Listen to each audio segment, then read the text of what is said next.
પોરબંદરના ઇતિહાસમાં પહેલેથી જ એક પરિવારનું નામ અગ્રેસર રહ્યું છે અને પરિવાર છે જાડેજા પરિવાર। પોરબંદરમાં સંતોકબેન સરવણભાઈ મુંજાથી લઈને ભૂરા મુંજા અને હવે કાંધલ જાડેજા આ બધા જ નામોની એક અલગ છાપ છે।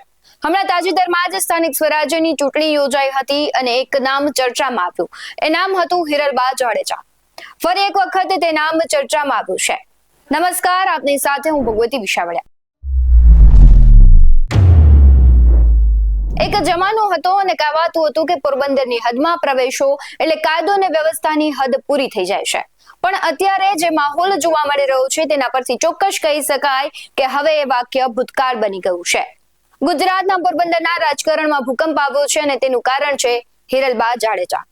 વાત એમ છે કે મૂળ પોરબંદર અને હાલ ઇઝરાયલમાં રહેતી એક મહિલાનો વિડીયો વાયરલ થયો હતો, જેમાં લીલુ ઓડેદરા નામની આ મહિલાએ હિરલબા પર પૈસાની ઉઘરાણીનો આરોપ લગાવ્યો છે, જેમાં તેણે કહ્યું છે કે મારા ઘરના અત્યારે ખૂબ મુશ્કેલીમાં છે। મારા ઘરના લોકોની 15 થી 17 દિવસ પહેલા રાત્રે 2 વાગે હિરલબાના માણસો પૈસાના વહીવટ બાબતે લઈ ગયા છે અને ત્યાં ગોંધી રાખ્યા છે। મારા પર 1 કરોડ લીધાનો દાવો કરે છે। મેં તેની પાસેથી કોઈ 1 કરોડ લીધા નથી। તે લોકો મારા ઘરનાને પણ નથી છોડતા। મને એવું કહે છે કે પૈસાનો બંદોબસ્ત કર તો જ ઘરના બચી શકશે। મેં બધાયના હાથ પગ જોડી લીધા છે, તેમ છતાં કોઈને તે છોડતા નથી અને મારા ઘરનાને બચાવો તેવી હુંકાર કરી રહી છે। સૌથી પહેલા એ વિડીયો જોઈએ કે શું કહી રહી છે મહિલા। જય માતાજી, હું લીલુ ઓડેદરા, હાલ ઇઝરાયલ। હું એસપી સાહેબ તથા ગુજરાત પોલીસ તથા સીએમ પીએમ તથા મેર શક્તિ સેના તથા મારા વડીલો, ભાઈઓ, બહેનો અને પીએમ મોદી સાહેબ બધાની હાજરીમાં આ વિડીયો મૂકવા માગા કે હું બહુ પ્રોબ્લેમમાં હે। મારા માથે દુનિયાના રૂપિયાનું પબ્લિકે નાખ્યું। મેં કોઈના બૂસ નથી માર્યા, કોઈના રૂપિયા કાંઈ હતાડ્યા નથી। હું ખુદ વ્યાજ ભરા, મારા મેરે 1 રૂપિયો હે નહીં। મેન પોઈન્ટ અટાણે મારા ઘરનાવનો હે। મારા ઘરના અટાણે ફૂલ મુસીબતમાં હે। મારા ઘરનાવની આજથી 15-17 દી પહેલાં રાતે 2 વાગે હિરલબાના માણસો લેગા, પૈસાના વહીવટ બાબત લેન એણીના રાખી દીધા અને મારા માથે કરોડ રૂપિયાનું નાખે। કરોડ રૂપિયો મને ભેરો કોઈ આપ્યો નથી કે લીધો નથી। બીજા નંબરમાં મારા ઘરનાવની છોડતા નથી। પૈસાનો બંદોબસ્ત કર તો ઘરના છૂટે। મેં બધાયના હાથ પગ પકડી લીધા, મારા કુટુંબના, મારા હગાવાલાના, મારા ગામના, મારું ગામ કુસડી હે, બધાયના હાથ પગ પકડી લીધા। 17 દીથિયાની બધાય મારા મદદ માગા મારા પરિવારની સેફટી માટે। કોઈ મારી મદદ કરવા આગળ આવતું નથી, કોઈથી મદદ થાય નથી। બીજા નંબરમાં હું કંઈ બીજો વિચારે નથી શકતી મરવા સિવાય। હું તો કાલે મરે જા કે અટાણે મરે જા મળી નથી ખબર, પણ મારા ઘરનાવની બસાવો, મારા ઘરનાવની બારણે કાઢો। મારો દીકરો, મારો ઘરવાળો ને મારો બાપ ત્રણેયના અટાણે હે। એટલા ટાઈમ થયાના એના મેરા કાંઈ ફોને નથી રહેતો, હું ફોન કરે હગા। મારા દીકરાની સહાદી અવાજ સાંભળવા જડે કે માં પૈસાનો મેળ કરતો અમે નીકળીએ। મારા દીકરાની 17મું વર્ષ પૂરું થવા આવ્યું, 12મા ધોરણમાં આવ્યો। મારો દીકરો નિહારી પણ જે હકતો ના બેહાડ્યો। એના માણસોની મેં રિક્વેસ્ટ કરી મારા દીકરાની ભણતર બગાડોમાં, અમારું કે નો હાલે, તમે પૈસાની સગવડ કરો, તમારે મેરે કંઈ હોય તો મૂકો, પણ મારા માથે કરજો હે ઓલરેડી। હું કાંથી પૈસા કરે ને દા એવું હે કે પૈસા લીધે મારા ઘરના અટાણે બેઠા, કોઈ રસ્તો મારા મેરા નેતા અટાણે। બીજા નંબરમાં જી મન ફાવે એ પબ્લિક મારા માથે રૂપિયા નાખે। મને ખબર હે કે કોણ હાસા હે કોણ ખોટા હે। કરોડો અબજો મોઢે રૂપિયા નાખ્યા મારા માથે અને મને ના સુધીની ધમકી મારે કે રૂપિયા કર ન અમે દવા પીએ જઈ। હું કોઈ પણ પબ્લિક દવા પીએ તો મારી જવાબદારી ને હું ખુદ મરવા માગા। મારા મેરા મર્યા સિવાય રસ્તો જ ને, કારણ કે મારા મેરા રૂપિયો ને ગમે એ મારું ચેક કરાવ લેવાની છૂટ। હું અટાણે વ્યાજુ ભરા, એ મારાથી 3% ને 4% 5% ભરાય ને બરાબર। જીણી મન ફાવે એ સડાવે ને કરોડ રૂપિયો નાખી દીધો। પબ્લિક 10ના 2 લીધલ હે, 4 લીધલ હે, 5 લીધલ હે। હું કોઈના બીજાના નામ દર્શાવવા નથી માંગતી, મારા ઘરનાવની બસાવેલીઓ હું તમારા મેરા હાથ જોડીને વિનંતી કરા, મારા ઘરનાવની બસાવેલીઓ। મારા ઘરના હાવ નિર્દોષ છે। મન ફાવે એવી પબ્લિક વાતો કરે. મારા ઘરનાની કોઈ માણી રૂપિયા દીધા ને કોઈ મેરા ઈ લેવા ગા ને એ હાવ બીએગા ઈ હાથ દી એક ફેરે અવાજ સાંભળવા જડે તાર ઈ કહે કે જલ્દી રૂપિયાનો મેળ કર. મારે કાં રૂપિયાનો મેળ કરવા જવું? અટાણે મારી કોણ મદદ કરે? મેં બધાય મેરા ભલાયું કર્યું બરાબર. રાતે 2 વાગે લેગા એ પણ મને ખબર નહોતી. મને ચોથે દી ખબર પડી કે ના છે. હું બીએ ગઈ હતી, હું કોઈને કે ન થકતી અને એ મેરા મર્યા સિવાય રસ્તો ને. કારણ કે હું કોઈ પાર્ટીનું માણસ ને કે કોઈ હું હાવ એક નોર્મલ પરિવારની હે. અમે કઈ એવા જાવ જલાલી વાળા ને રૂપિયા વાળા ને. બીજા નંબરમાં એવડા મોટા માણસ છે, મને બીક લાગે. પણ હું એક જ એસપી સાહેબની બધા ઉમેદવારની કહેવા માંગા કે હું એક ભારતની દીકરી હે, મેરની દીકરી હે. તમારા મેરા એટલી જ મદદ માગવા માંગા કે મારા પરિવારની બસાવેલીઓ નથી, તમારી ભલાઈ એની જિંદગી બસાવેલીઓ એની બીજા ઘણા પબ્લિક રૂપિયા આટલું હેરાન કરવા આવી છે તો એની સેફટી આપો અને એનું ધ્યાન રાખો ભાઈ. બાકી અમારા 3 જણા એ છે ને સૌથી હું છે અમારા શિયારનો જીવ જાય. જીવ સિવાય અમારો મેરો કોઈ નહીં. હું બધા એની રિક્વેસ્ટ કરા કે હું ધીરે ધીરે કમાઈને દે. કોઈ મારી વાત સાંભળવા તૈયાર નહીં. મન ફાવે એવી વાતો કરે, કરોડો અબજોની. મારા મેરા કઈ હે નહીં. તમારે મારું બધું ચેક કરાવ લેવાની છૂટ છે. કોઈ વસ્તુ નથી મારા મેરા. હું એ થાકે ગઈ. હિરલબાને બંગલેથી મારા પરિવારની બસાવેલીઓ ભલાઈ એની સહી સલામત ઘેર લેવો, એની સેફટી આપો. હું એસપી સાહેબની દિલથી એક માં એના દીકરા હાટું તેને કહે. હું ઓલરેડી 6 મહિના પહેલા તમારી દીકરી જવાઈને મરે ગઈ. એને વાહે હું અડધી મરે ગલતા હે. એ મારો સહારો એક મારો દીકરો હે. એને વાહે છે એવું કે મારે એના હાટું જીવવું.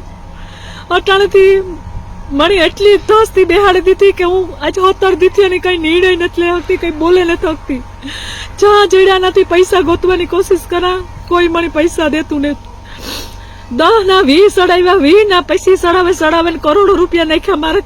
મારા મેરા કઈ હેજ નહીં. હું દે હગા. હું આ ઇઝરાયલમાં મિતા પેલેટનું કામ કરા. મી બુશ મારે હું ભાગે નથી ગઈ. મેં કોઈના બુશ નથી માર્યા. કોઈ દીધા હોય તો હાંભા દીધો લઈશે મેળી. પણ મને મારા ઘરનાવની બસાવો એ હાવ નિર્દોષ માણસ છે. એને કોઈ વસ્તુની કોઈ કીધું ને કોઈ દીધા ને લીધા ને. અને એને આજ 15-17 દીથી હાલવે દીધા. હાવ એટલે હાવ રાખ માણસ છે મારા ઘરના. નકર તમે ગમે એના તપાસ કરાવી લીજો. અમારો કોઈ જગ્યાએ અમારો કઈ હાથ હોય તો અમે નેત કોઈ દી પોલીસ સ્ટેશનની પગથિયું ચડ્યું, નેત કોઈ દી વકીલનું પગથિયું ચડ્યા. અમે કોઈ ગેંગમાં નેત, કોઈ ફેરાય નેત.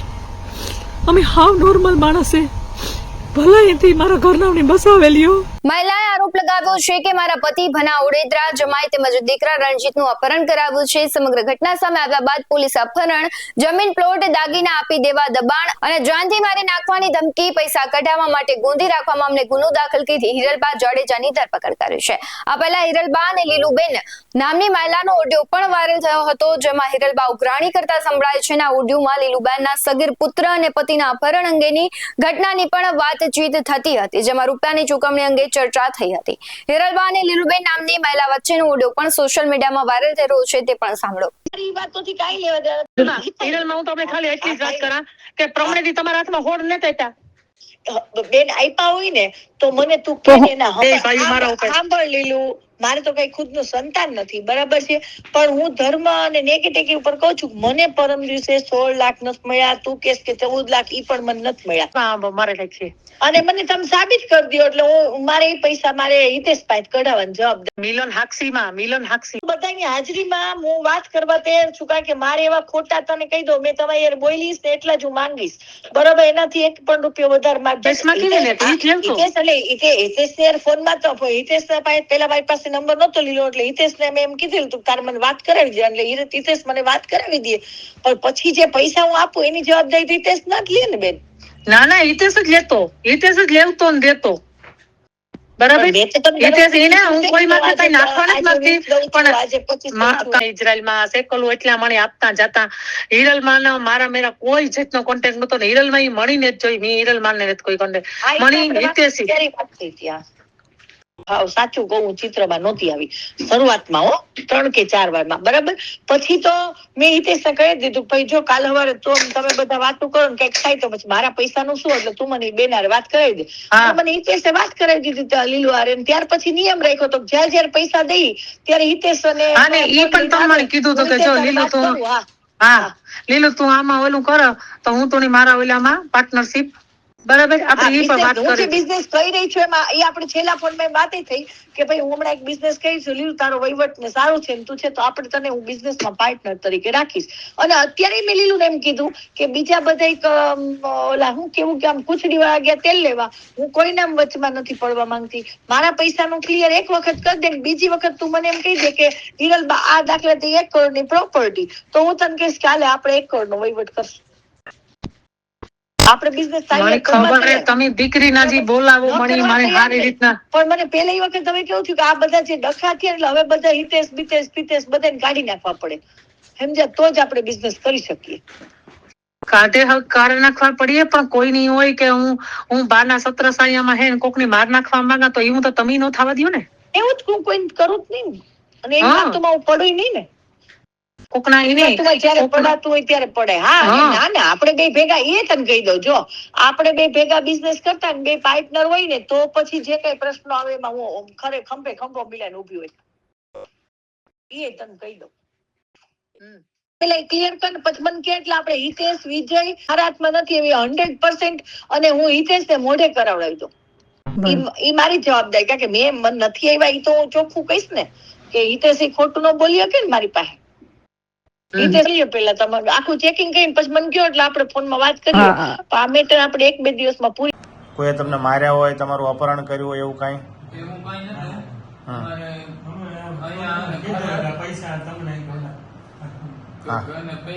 ઘરે પૈસા માંગવાના આવવા ફોન ને આવવા મીડ્યા પૈસા ના, તો મારી મમ્મી કઈ કૌભાંડ કર્યું એનું, અમે કંટાળી ગયા નથી. પછી ફોન નું બધું સ્વિચ ઓફ કરીને અમે મેલી ને હિરલ બાબા મદદ માંગવા ગયા 11 તારીખે. પછી 3 દી ત્યાં રહ્યા, અમને અહીંયા ખવડાયું પીવડાયું રહ્યા. પછી 3 દી પછી અમે ત્યાંથી નીકળી ગયા ને અમે હડતા ફરતા અહીંયા. ક્યાં હતા અત્યારે? તો જે મન ત્યાં કઈ નક્કી ન હોય, હડતા ફરતા ખાઈ પીને સુઈ જતા ગાડીમાં. અત્યારે પછી કંડોળે થી રાણા વાવ થી આવતા હતા, પછી વાયા ખબર પડે, પછી અમે ડાયરેક્ટ પોલીસ સ્ટેશને જ આવ્યો. ઓકે. બીજું કઈ કોઈ માર્યા હોય, કોઈ તમારું અપહરણ કર્યું હોય, હિરલબાઈએ તમને લઈને અપહરણ કરીને માર્યા હોય, એના અમે મદદ માંગવા ગયા હતા. પાકું? એ તો ખોટું બોલે છે કે સાચું છે? હા હા. રૂપિયા હે ને આવી રીતે અમે પેઢીના કીધું ન્યા વૈયા ગયા હતા, ન્યા અમે રાખ્યા, બાકી અમને કોઈ અપરાધ નથી. જે પ્રમાણે વિડીયો અને ઓડિયો વાયરલ થઈ રહ્યા છે તેને ધ્યાને લઈને પોલીસે હિરલબાની ધરપકડ કરી છે. હવે આગળ પોલીસ શું કાર્યવાહી કરશે તેના પર દરેકની નજર રહેશે, કારણ કે એક બાજુ પોલીસની પ્રતિષ્ઠા તો બીજી જ બાજુ બાહુબલી પરિવારની ઇજ્જતનો સવાલ છે. ખેર, આ મુદ્દે આપનું શું કહેવું છે કમેન્ટ કરી જરૂરથી જણાવજો. આવા જ વધુ અહેવાલો સાથે ફરી મળતા રહીશું. તમે અમારી યુટ્યુબ ચેનલને સબસ્ક્રાઇબ કરવાનું, અમને ફેસબુક અને ઇન્સ્ટાગ્રામ પર ફોલો કરવાનું ભૂલશો નહીં. બાકી અવનવી અપડેટ્સ મેળવવા માટે જોતા રહો OBS9 TV ન્યૂઝ. નમસ્કાર.